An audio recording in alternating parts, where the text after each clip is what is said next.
मो ना हूँ साकिब खान मु यंग कमिटी ओडिया बजार सभापति अच्छी।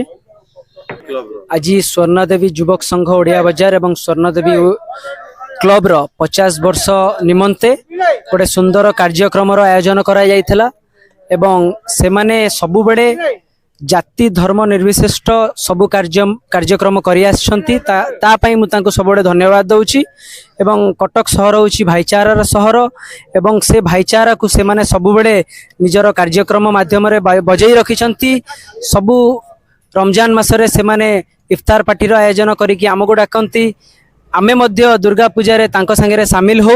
एही होची कटक सहर भाईचारा, एही होची ओडिया बाजार रो भाईचारा एवं सबुबड़े आशा करूची आमे तांको संगे रे एवं से माने आम संगे रे मिलित मिसिकी सबु कार्यक्रम रे एमिति उपस्थित रहिबु एवं निजर अन्यंकर सहयोग हाथ बढ़ेबू एवं तांको सेवा कार्य पई एवं तांकर नूतन गृहर उद्घाटन पई मु समस्त सदस्यों को धन्यवाद देबी एवं से माने आज ओडिया बाजार यंग कमिटी सब सदस्यों को मध्य आमंत्रण करथिले मु ता पई मध्य तांको धन्यवाद देबी एवं अनुरोध करिवि कि से मान तांकर सेवा कार्य सेही बड़ी जारी रखंतु। धन्यवाद।